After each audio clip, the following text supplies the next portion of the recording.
kung ano ang mga ginagawa, mga nagawang proyekto, programa para sa pag-unlad, balita at public service mula sa mga lungsod hanggang sa mga baryo. Dito lang sa DILG sa DZRH Break Time. Kasama ang mga lingkod sa pagbibigay serbisyo publiko, sina DILG Secretary Benhur Abalos at Lakay Mayor Deo Macalma sa DILG sa DZRH Break Time.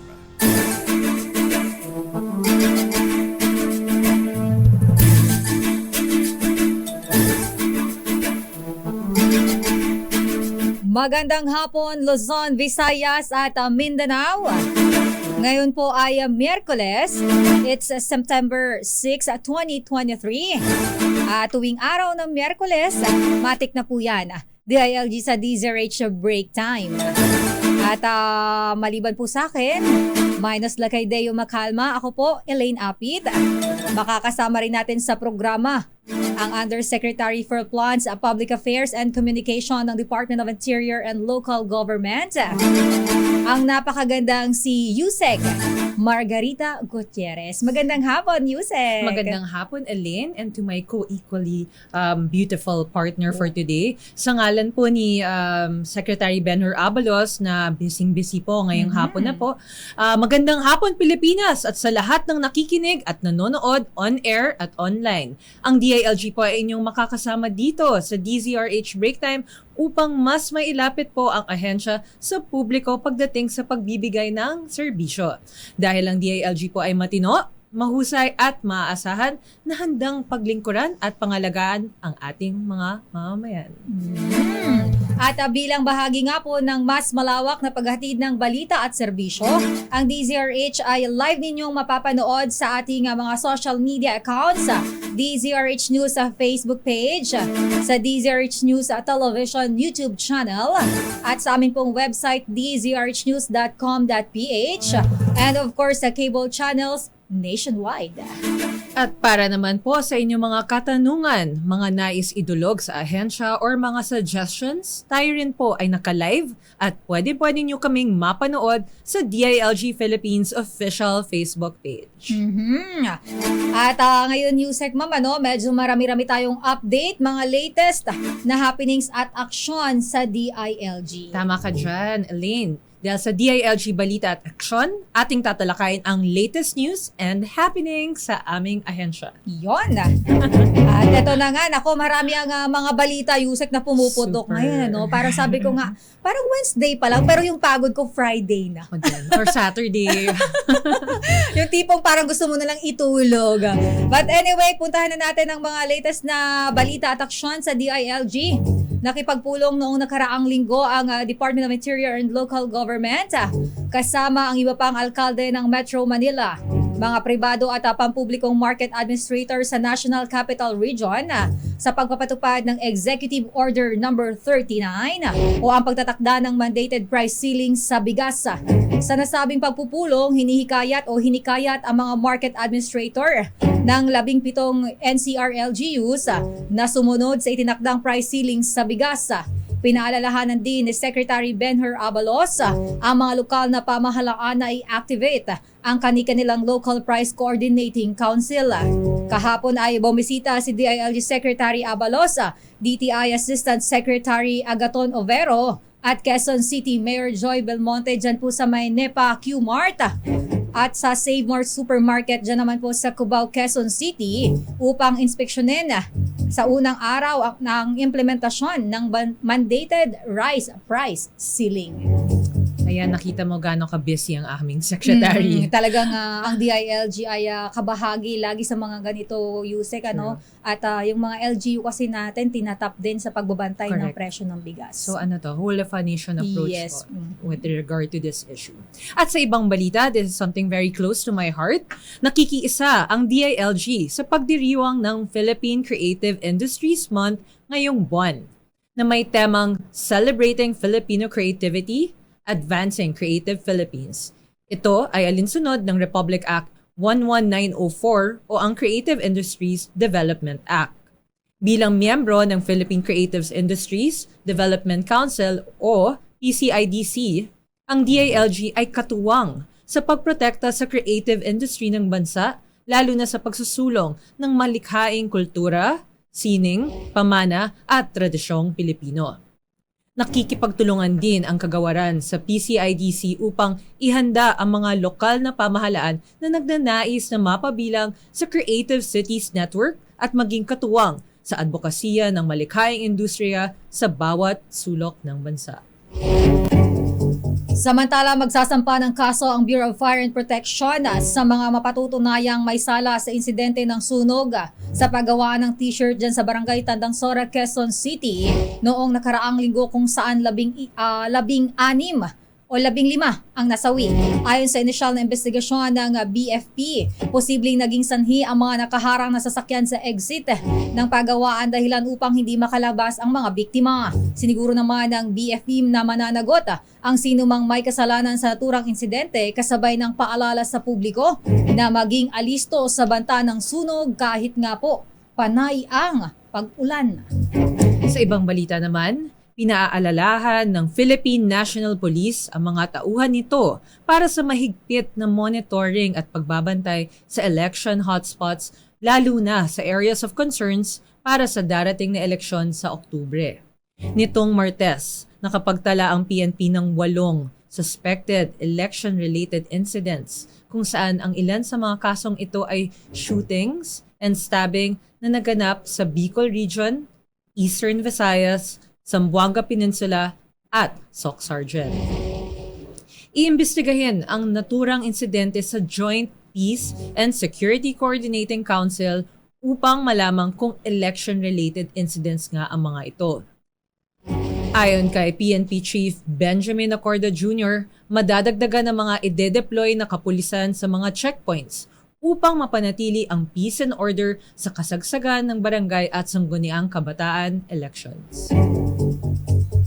Nakiisa naman ang DILG sa National Nutrition Council sa paglulunsad itong Lunes ng Philippine Plan of Action for Nutrition 2023-2028 na layuning tugunan ang problema sa malnutrisyon sa bansa. Sa mensahe na binigay ni DILG Secretary Abalos, sinabi niya na ang Philippine Plan of Action for Nutrition ay isang panawagan na nangangailangan ng pagkakaisa at kooperasyon mula sa iba't ibang sektor ng lipunan upang labanan ng malnutrisyon, lalo na sa mga batang Pilipino. Nakapagbalangkas na rin ang DILG ng Memorandum Circular upang gabayan ang mga LGU sa adoption at implementasyon ng Philippine Plan for Action or Philippine Plan of Action for Nutrition o yun pong PPAD 2023-2028. Dagdag pa ng kalihim, malaki ang papel ng mga lokal na pamahalaan para sa tagumpay ng implementasyon ng Philippine Plan of Action for Nutrition bilang sila ang naghahatid ng mga serbisyo sa komunidad. Hinihikayat rin ng mga LGU na manguna sa advokasya ng mga programa ng PPAD at siguruhing walang kabataang Pilipino ang maiiwan pagdating sa tamang nutrisyon. At ilan lamang po yan sa mga balitang hatid ng DILG sa DZRH Break Time. At Yusek Ma'am, sa ating pagbabalik ay ating tatalakayin muna. Pero pag-uusapan din po natin, for sure, inaabangan to ng ating mga kababayan. Ang mainit na usapin nitong mga nagdaang araw at hanggang ngayon po ay pinag-uusapan, Yusek Ma'am. Ang daming, kaninang umaga sa aming programa, inuulan kami ng iba't ibang reaksyon na ang gusto nila, gobyerno na lang daw ang bumili ng bigas at gobyerno na lang daw po ang magbenta, magbigay ng ayuda, wag na lang daw pong idaan sa retailers. Yan ang damdaming bayan ng ating mga kababayan kaninang umaga. Pag-uusapan po natin yan at mamaya may taga-DTI tayo na makakasama. Pero sa pagbabalik natin, Yusek, nako, eto kaugnay niyan, makakapanayam natin ang pangunahing may akda naman ng Republic Act 11904. Siya po ang chairman ng House Special Committee on Creative Industry and Performing Arts at Pangasinan 4th District Representative Congressman Christopher Tof de Venecia. A very articulate congressman. Yes, Diba? at mamaya makakasama natin siya ng live. Opo, dito po sa studio. Sa pababalik po yan ng DILG sa DZRH Break Time, makalipas lamang po ang ilang paalala. Pilipinas ang oras, 16 minutes, makalipas ang alas 4. Buhay ingatan, Rogay Ayawan! Sa laban na ito, pinapangako ko sa inyo, seryoso tayo rito.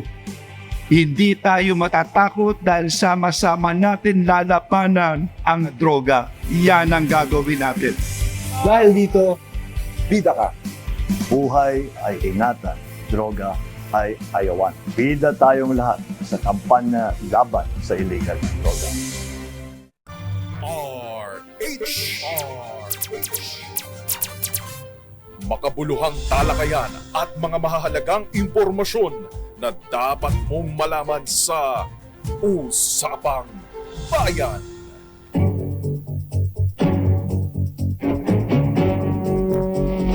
Tayo po ay nagbabalik dito sa DILG sa DZRH Break Time. And of course, minus Lacaydeo Macalma, kami pa rin po ang iyong nakakasama. Ako po, Elaine Apit. Secretary Benhur Abalos, I am at USEC Marge Gutierrez. Ay yes, Yusek Ma'am. Kanina nabanggit ko meron tayong live studio guest. At ang ating pong pag-uusapan, of course, ngayon po ay September. At ay atang pinagdiriwang ang Philippine Creative Industries Month. Correct ka dyan, Aline. Nitong Hulyo ay naisabatas na ang Philippine Creatives and Industry Development Act, also known as Republic Act 11904, kung saan mas higit na masusuportahan ng ating pamahalaan ang creative industry sa bansa.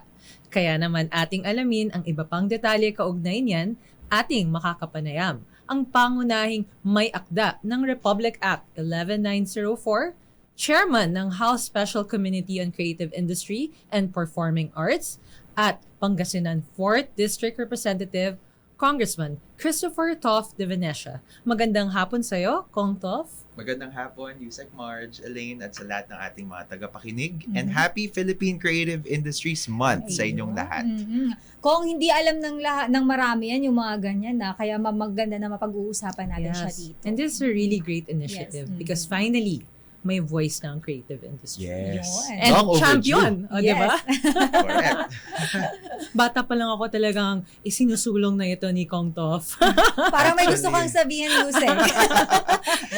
Actually, nagsimula naman talaga ako sa creative industries. I mean, I was a child star before. Yes. And then, nag-work ako sa media and publishing. I used to buy your tapes. Yes! Yeah, Oh when I my was young. gosh.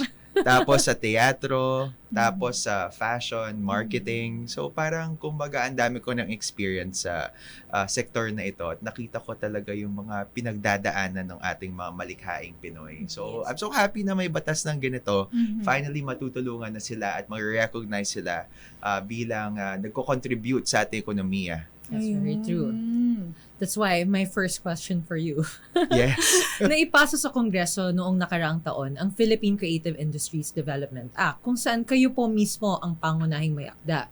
Maaari niyo po bang ibahagi sa amin kung ano-ano ang nilalaman ng batas na ito at kung paano nito matutulungan ang creative industry sa ating bansa in a very creative way? Yes. So, Creative way talaga. Okay. Baka mamaya. I'm just kidding. actually, alam nyo, maraming nalilito kasi kung ano ba ang creative industry na kung tawagin. Sino-sino ba ang nabibilang sa sektor or hanay ng creative na kung tawagin. So, yung batas, una dinidefine kung ano ba ang creative industries. Ito yung mga kalakal na nagmumula sa sining, sa kultura, sa pagiging malikhain, at hindi ko alam yung Filipino nito pero innovation.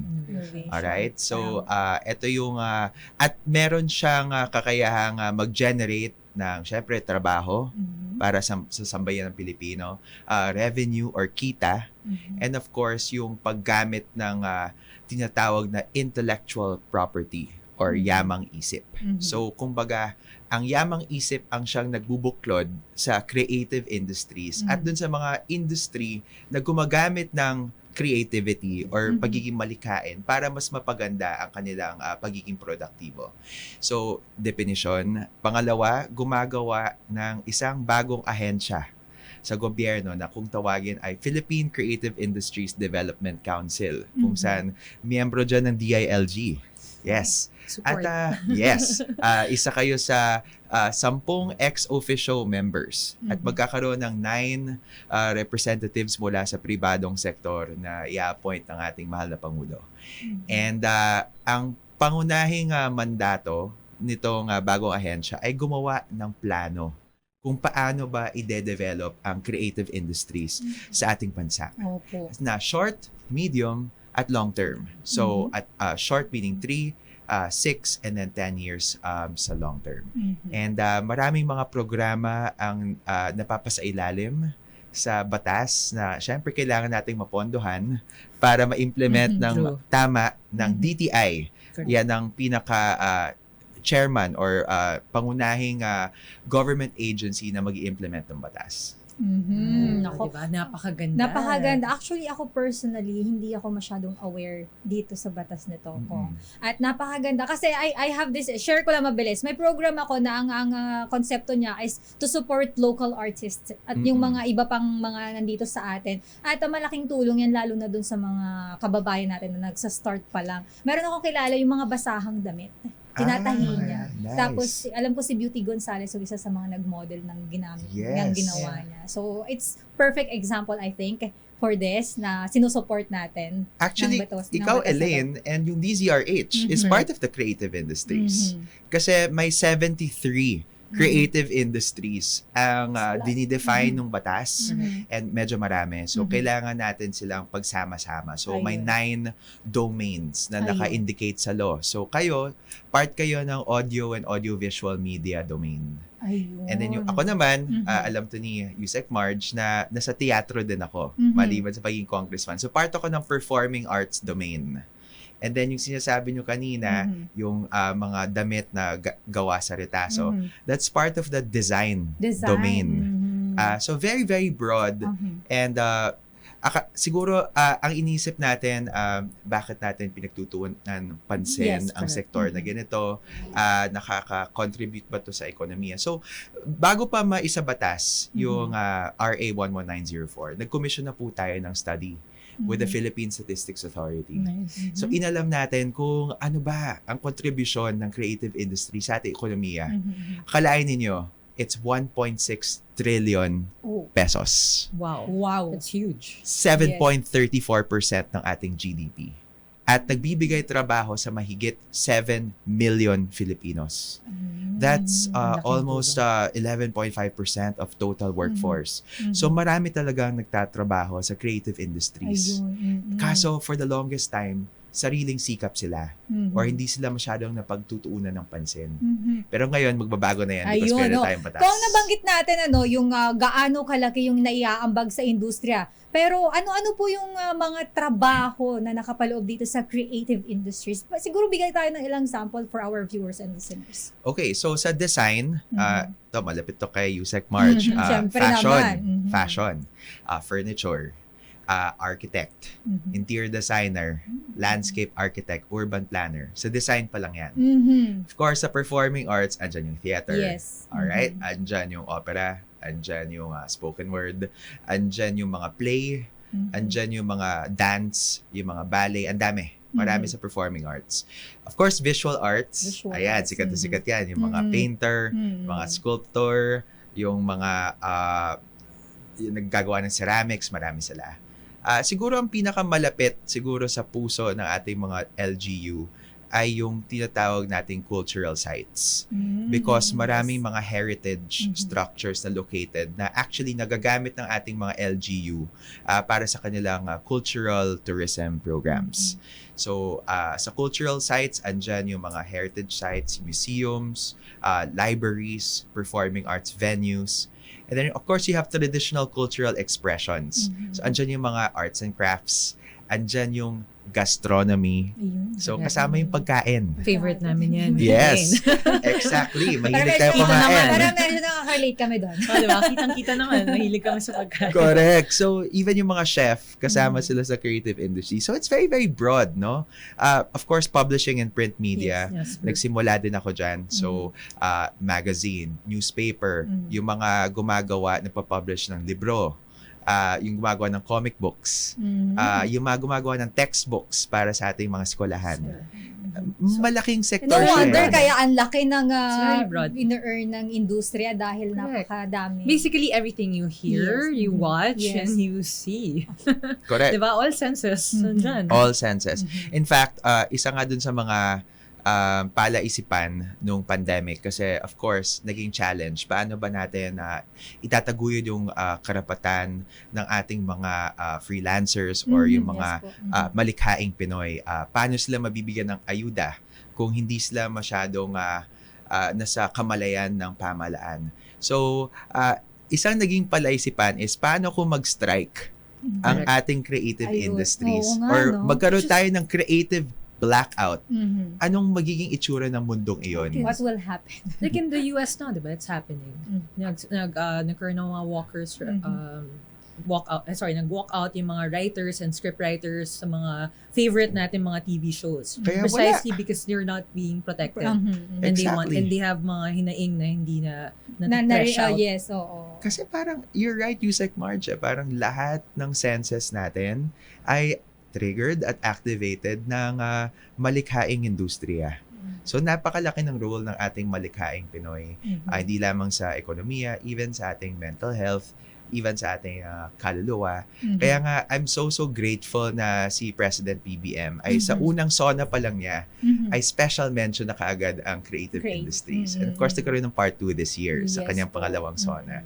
And actually, si Yusek Franz Imperial ng PCO ay pinadala sa akin yung clip ng naging mensahe ni President PBM sa ASEAN Summit kahapon. Yes. And special mention Your ulit stories. ang creative industries. Yes. Kaya nakakatuwa because now we're getting the attention and the kind of support and prioritization for the sector, especially with this administration. So I'm very, very grateful to the admin.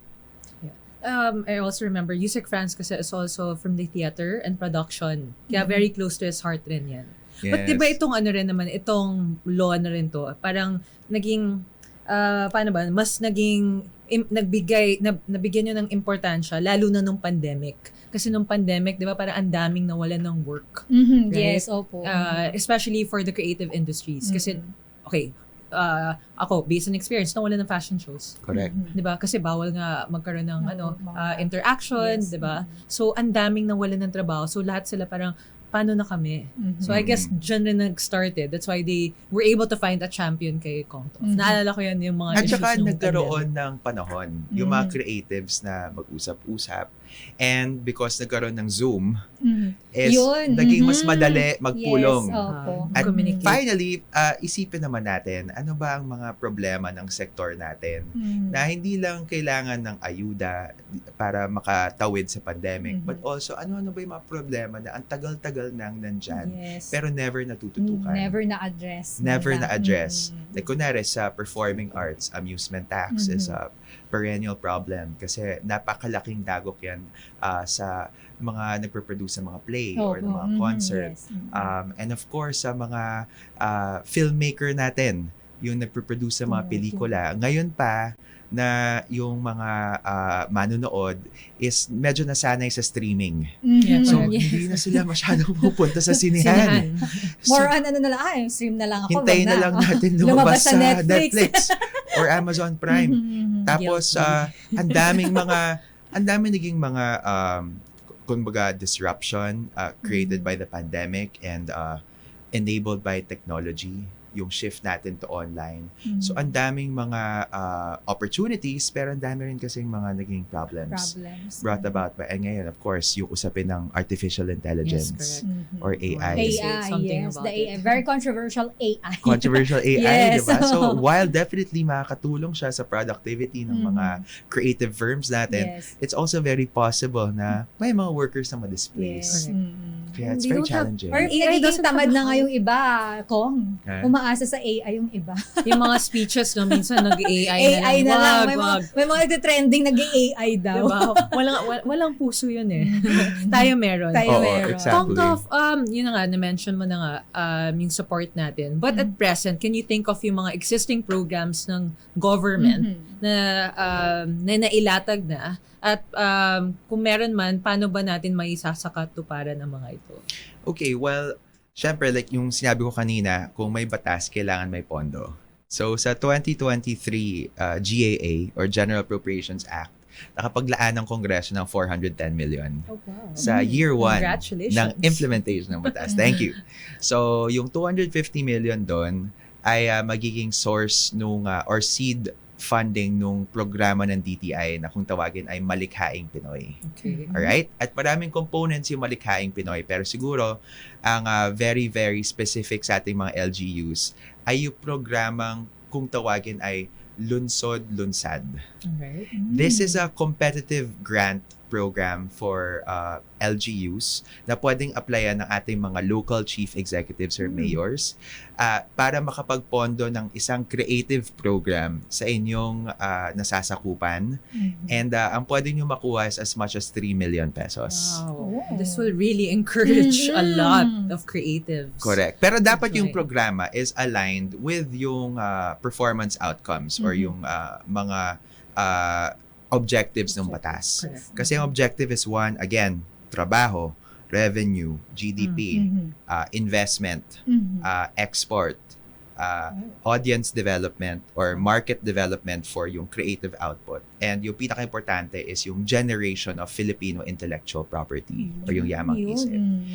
So, yun, meron tayong Lunsod-Lunsad. Meron din tayo yung Nakaka-excite. Young Creative Challenge. So this is in ganda partnership with the Office of Senator Amy Marcos. Okay. So this is also a competition Alright. for mga young creators in many different fields. So may playwriting, may paggawa ng comics, at kung ano-ano pa.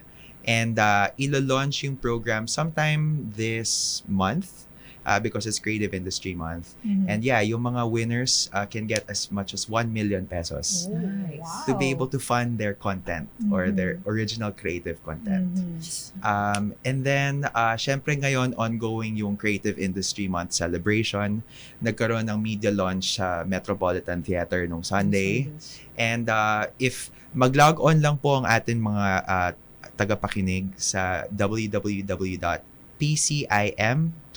www.pcim2023.com, malalaman po natin lahat ng mga events na mangyayari nationwidest. Ayun. Oo. Parang ako yung na-excite. Oo nga. Pero nakaka-excite kasi, di ba, marinig yung mga ganun. Mayroon dahil yung mga kabataan natin, ang daming mga youth na very creative at wala silang venue to express kung ano man ipakita, kung anong talent na True. meron sila. Oo, yun nga eh. Parang, or minsan sinasabi sa kanila ng mga magulang nila na, ay, walang pera dyan sa arts or walang pera sa... And it's just so sad kasi Oh, yeah, abroad, sometimes. mas na-appreciate pa tayo abroad. Like, Correct. ang dami natin mga Yun yung director, sad- yung mga movies, Pinaka-sad mga na part independent. yun, Yusek, Yun. ma'am. Nananalo ang Pilipinas. Pag nanalo pero na tayo abroad, doon lang tayo na-recognize. recognize.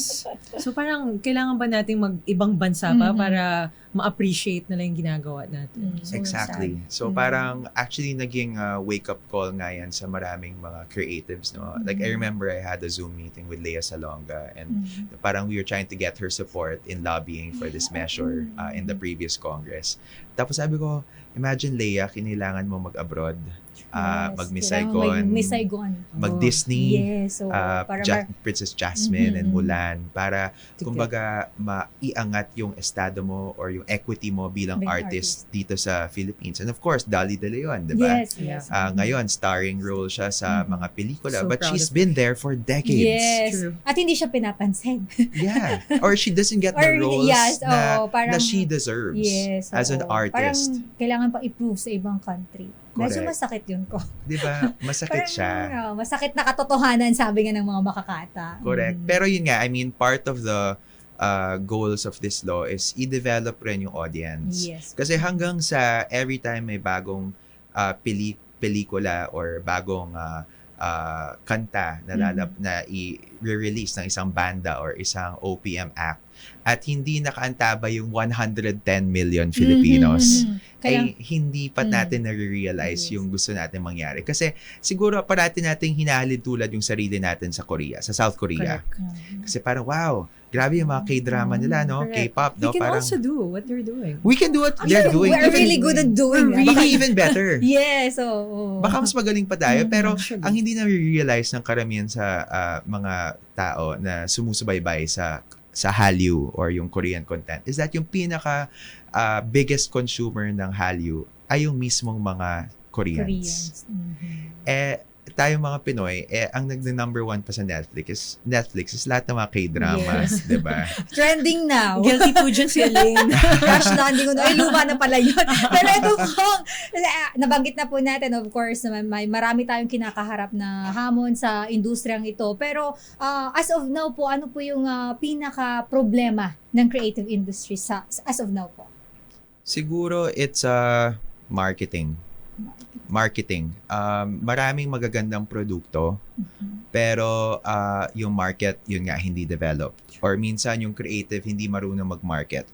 Ngayon, merong mga tools na available na really ang puhunan mo ay yung pagiging malikhain mo at saka yung oras, aka social media. Social media. Pero hindi lahat marunong mag-tap or mag-utilize ng social media para i-promote yung kanilang play, yung kanilang pelikula, yung kanilang trade show or trade fair na pwede ka bumili ng food, pwede ka bumili ng clothes, or kung ano-anong mga creative output. So I think it's really marketing. Pero ang bawat industriyang nabanggit ko ay may kani-kanilang mga challenges na kailangan rin ma-address. Like I remember nung nag-Zoom kami with the furniture industry, naloka ako kasi basically mas mahal daw mag-ship ng furniture from Cebu to Manila than Cebu to Singapore. So, I didn't know that. so parang weird, diba? That is very weird. Because siguro may problema tayo sa logistics. Yeah. Dun sa transport issue that affects not only creative goods but all goods in Correct. particular. Of course, sa fashion, marami din silang problema. One, yung lack of raw materials. So, yung raw materials na kailangan para ma-process, para gumawa ng textiles na gagamitin ng fashion designers is lacking. Kasi baka yung synergy between government agencies na may kinalaman dyan ay hindi maganong matatag. Right? Of course, yung ating mga indigenous peoples and indigenous cultural communities, yung mga nagahabi Correct. ng mga indigenous textiles and weaves. Parang while ngayon nagiging uso na yung mga designs na gumagamit ng mga weaves na ito, ay hindi pa rin umaangat yung kanilang estado sa buhay.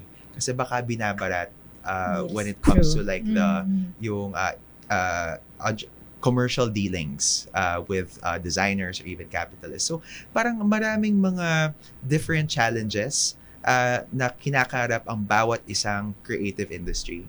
So that forms part and parcel dun sa mga magiging epekto ng batas na magkakaroon na ng government agency na tututok. And not necessarily sila ang makakahanap ng solusyon, pero sila yung maglalagda ng lahat ng mga rekomendasyon para lahat ng ibang government agency na kayang i-address yung mga problema nila ay matutukan. Ito yung magiging focal agency. Correct. Yeah, going back to what you said, na parang yung mga weavers natin, same rin sa mga mangyan.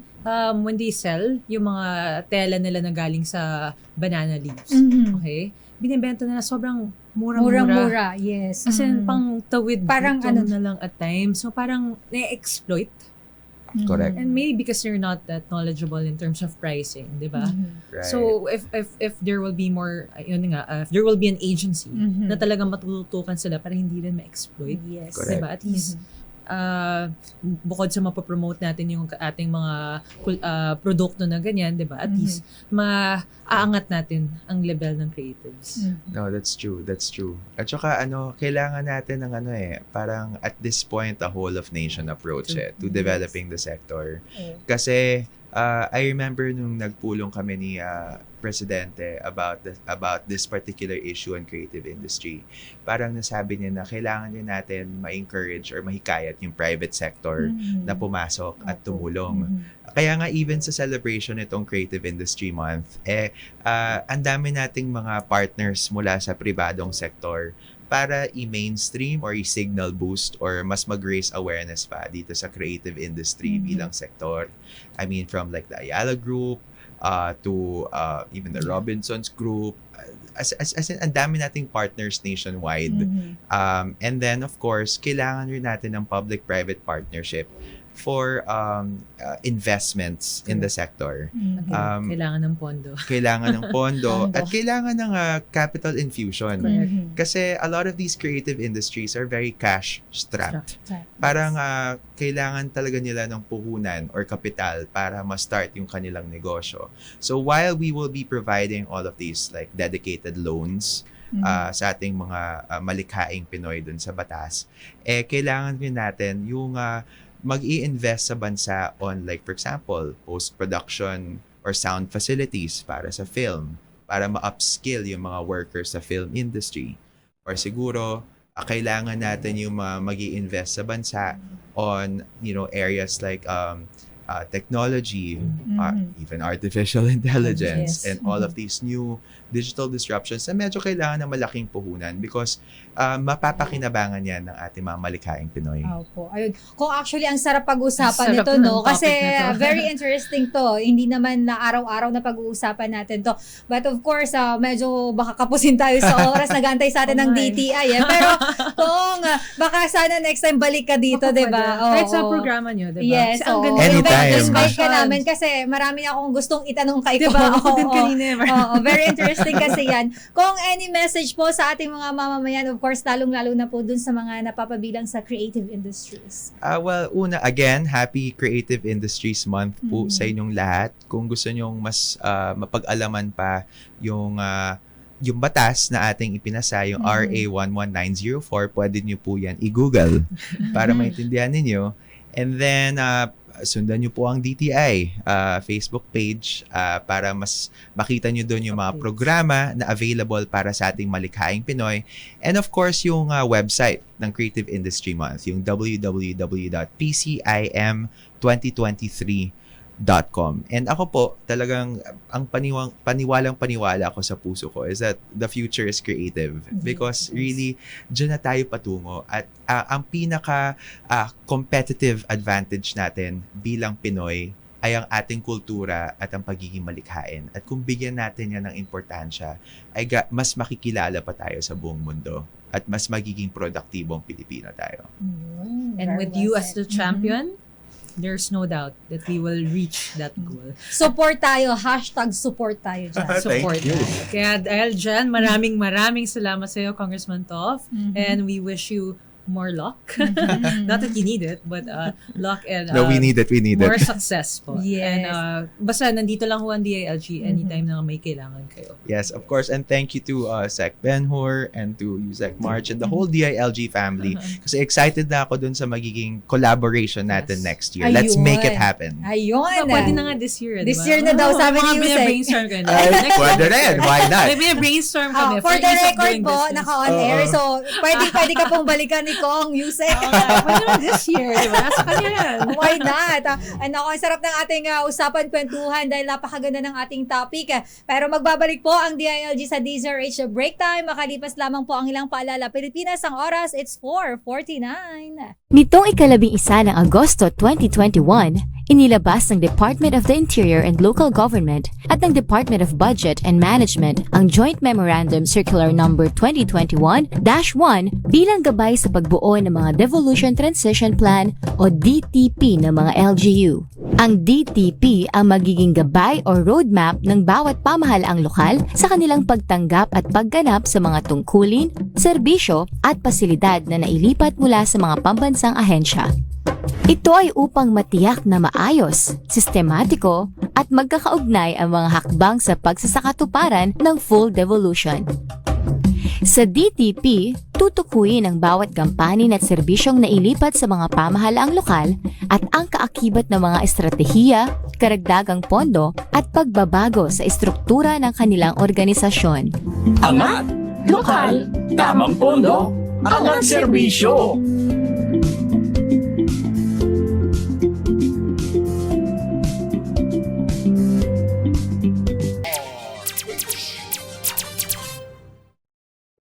Makabuluhang talakayan at mga mahahalagang impormasyon na dapat mong malaman sa Usapang Bayan. Nagbabalik po ang DILG sa DZRH break time. At nako Yusek Mama nun, masarap ang kwentuhan natin kanina pero ito medyo masalimuot na usapan to para sa ating mga retailer at ilan sa ating mga mga mamimili na galit yung iba. Pero tayo naman dito ay sabi ko nga binibigyan natin dito ng pagkakataon na magsalita lalo na po yung DTI ano. At suking-suki na natin to itong makakausap natin. Talakayan po muna tayo tungkol dito sa Executive Order number 39 o yun pong pagtatakda ng presyo ng bigas. Ngayong hapon po may makakasama tayo Yusek. Correct ka dyan, Eileen. Medyo trending ang topic na ito Yes. ngayon. Kaya naman, ating makakapanayam sa hapong ito, si Assistant Secretary Agaton Overo ng Department of Trade and Industry. Magandang hapon po sa iyo, Asek Overo. Magandang hapon sa inyong lahat. Sa mga tagapakinig. Kamusta po kayo, Asek? Ito lang, katatapos lang ng isang meeting galing sa DSWD para lantahin yung mga mekanismo sa pag-release ng ayuda para sa ating mga retailers. Yun nga ho Asek kasi nitong nakarang Huwebes nga ay inilabas na ng Malacanang ang Executive Order number 39 na nagpapataw ng price ceiling ng bigas sa bansa. Maaari niyo po bang briefly i-detalye ang mga particular na ipinag-uutos nitong EO na ito? Usually, yung iba, ang usually nangyayari sa atin, nagkakaroon ng price freeze kapag may mga calamities. Opo. Itong EO 39, price ceiling to, mandated price ceiling. Kapag extraordinary yung price increase, going from the past, at least past 3 months na pricing. So, yun yung batayan kung bakit nagkaroon ng price cap. At ang price cap, una, it applies to regular rice. Regular meal rice is 41 pesos. Ang cap, hindi ceiling, hindi pwede lumampas doon. Opo. Or well-milled rice naman, 45 pesos. Yun yung ceiling ng dalawa. Hindi po lahat ng bigas covered ng CO 39. Ang kasama lang itong dalawa. So itong mga nakikita natin sa TV na pinapakita ng mga news reports na may mga 50 pesos, 50 pesos sa mga premium rice. Hindi sa sakop ng price cap o price ceiling. Opo. So yung mga dinorado, yung mga jasmine, sinandomen, o yung malagkit, mga Japanese rice, yung malagkit ng Japanese rice, hindi po sakop yan kasi premium rice and specialty rice yan. Ito na yung sakop niya yung 41 saka 45 yung regular milk rice. Yung parang medyo isang pasada lang sa meal. Opo. Sa rice meal. So medyo minsan brownish or yellowish kasi may natira pa siyang mga bran. Ayun. Yun naman sa well meal, mas maputi talaga siya. Opo. Yusek, So dahil nga Asek, sorry po to interrupt you pero ito po actually binibigyang diin po natin to no dito po sa amin po dito sa DZRH. Lagi po natin binibigyang diin sa mga broadcast namin na mayroon talaga mga bigas na hindi kasali doon sa price ceiling po at for sure hopefully sana yung ating mga kababayan nationwide aware na po sila na hindi naman lahat dapat baka mamaya jasmine rice gusto mo 45 pesos ano yun hindi pwedeng ganon. So Asik sir Opo, sa pagsisimula po ng implementasyon, marami po nag-ikot ang ating reporters, may ilang mga tindahan dito sa Metro Manila. Specifically po, pinili po nila na wag na lang po muna silang magtinda, yung mga rice retailers po natin. Magsara na lang muna at wag magbenta para po daw maiwasan nila ang pagkalugi. Kung ito po ay magtutuloy-tuloy, sila ba ay may kakaharapin na mga penalty? Sila din po ba, of course, mayroon po tayong tulong financial din po dun sa ating retailers. Tama sa EO 39 at sa price up meron pwedeng mag-impose ng multa ang DA at ang DTI. Pero dahil nga lumabas ng Biyernes, unang meeting ng mga ahensya ng Lunes, implementation agad ng Martes, Thursday kahapon. medyo kailangan muna tayo information dissemination, kailangan ng monitoring, at kasama din yung pagkalap ng listahan ng mga retailers at validation. So, puro warning muna tayo ng mga unang araw. So, yun muna nangyayari. Ang naiintindihan natin kung bakit nagsara ila dahil nga lugi. Kaya nga, agad-agaran din na may bago umalis ang presidente, sabi niya, kailangan tulungan yung mga retailers. So, ang instruction naman ng sa amin sa DTI, at gawin agad yung validation. So, kasama sa ginagawa namin ngayon, makipagpulong sa mga retailers, at lalo na yung national organization nila. Ang target natin, sana yung Sabado, masimulan na yung distribution ng financial assistance sa mga retailers natin. So, tinapos lang namin kanina yung usapin ng criteria kung sino ang pwedeng bigyan saka paano bibigyan with DSWD. Tapos, sana masimulan na. Pero may meeting pa rin kami with the retail associations para part yun ng aming validation ng sino ba talaga yung mga retailers. So, hopefully, wala nang dahilan. Kung may ayuda naman dun sa pagkalugi ng mga retailers, meron namang ayuda na ibibigay at pamahalaan. Sana hindi wag na sila magsara. Tapos kasabay niyan, kinakausapin natin yung mga traders na tumulong dito at meron mga traders na willing magbigay ng magandang presyo para sa mga well-milled rice natin at sa mga regular milled rice. Para pwede ibenta ng 40, or 45 na hindi naman sila legit. Sabi nga ng ibang mga retailers or traders kahit palikapitan lang. Opo. So, Tapos, gusto ko na parang idagdag Go ahead po. Go ahead, sir. Itong EA na to, temporary lang to. Ayun. Yun. Temporary lang to. So, ang nakikita natin na kasi in 3 to 4 weeks, magsisimula na yung harvest season, kusang mababa na ang presyo ng bigas. So, dapat within the next 3 weeks, magawa na natin yung tulong sa mga retailers natin at yung mga kababayan natin na nahihirapan dahil masyadong mataas ang presyo ng bigas. Meron available na 41 peso at 45 peso rice na para sa ating mga kababayan. So, dito temporary lang ito at ang puting namin ito as soon as mag-stabilize yung presyo, i-release na rin ng presidente yung price release. So, Asik Overo, matanong ko lang ho, na-mention nyo na rin naman po, yung pag-monitor. Paano nga po ba ang proseso na mamonitor nyo yung pagsunod sa tamang price ceiling ng mga rice retailers? Sa NCR kasi meron tayong, ang DTI, meron talagang unit sa NCR na nag-monitor ng mga presyo ng mga basic commodities saka prime commodities, basic necessities. At dinagdag lang natin dito yung bigas at kasama natin yung GA sa pag-monitor. Sa nationwide naman, meron naman tayo mga offices hanggang provincial level. Ang medyo may kakulangan ng konti yung sa ating mga GA kasi na-devolve na yung function nila sa provincial level. So, nagpapatuloy tayo ng tulong, katuwang natin yung mga LGUs, tapos yung NFA para sa monitoring naman nationwide. Pero inuna natin yung NFA kasi yun rin ang bili ng presidente, unahin yung ang NCR. Opo. So, medyo dito talaga mataas ang bigas. Opo. Asek, Medyo may nakikita rin kami sa ibang bigas, medyo mura.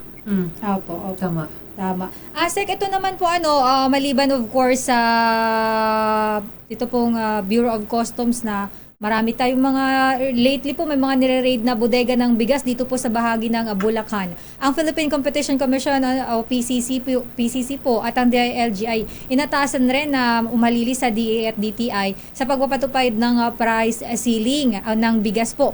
Ang DILG po specifically ano po yung pwedeng maitulong sa implementasyon ng nasabing price ceiling, though nabanggit nyo naman po sa LGU tayo nagfo-focus yung yung LGU sana matulungan tutulungan yung pagbabantay dito sa pagpapatupad ng price ceiling sa bigas?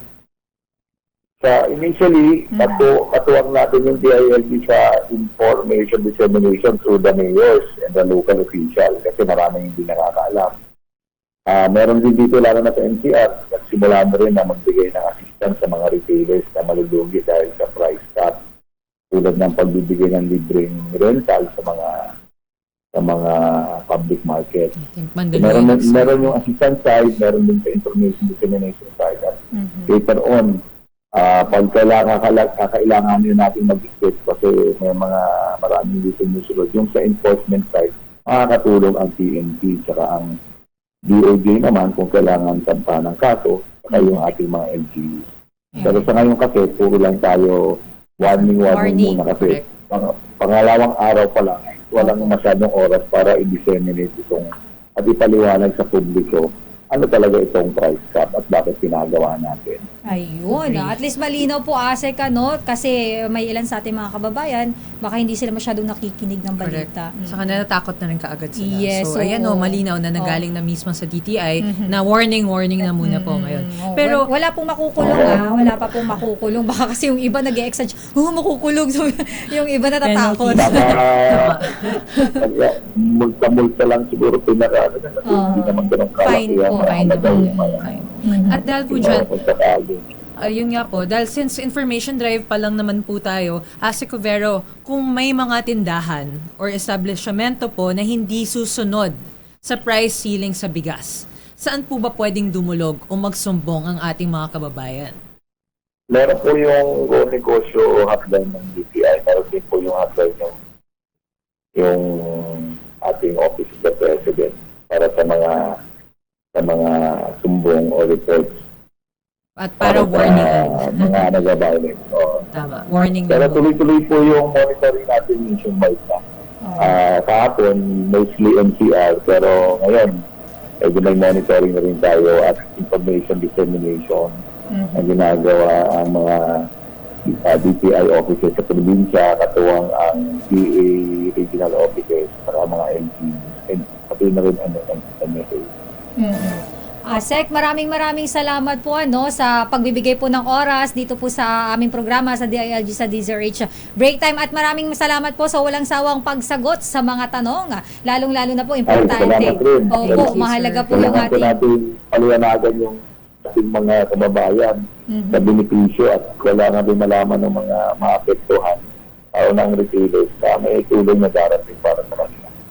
At para maintindihan rin ho nila ang issue ho na ito. ASEC, thank you so much po again sa pagtanggap ng aming imbitasyon dito sa aming programa. Salamat po. Maraming salamat po.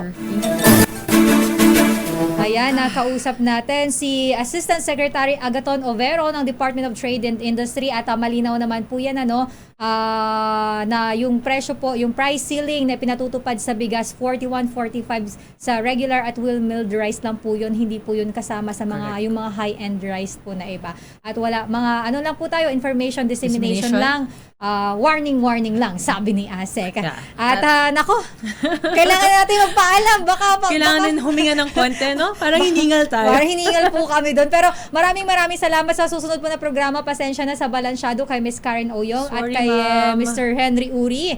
Ayan, nakasama niyo po kami dito sa DILG sa DZRH Break Time. Hanggang sa susunod na Wednesday po, magkarinigan tayo. Minus Lakay Deo Macalma at si Secretary Benher Abalos. Kami po ang inyong nakasama. Ako po si Elaine Apita. At ako naman po si DILG Undersecretary Marge Gutierrez. Maraming salamat po. Thank you, Yusek, ma'am. Pilipinas, ang oras 10 minuto makalipas ang alas 5. Inyong napakinggan ang DILG sa DZRH Break Time. Kasama ang mga lingkod sa serbisyo publiko, sina DILG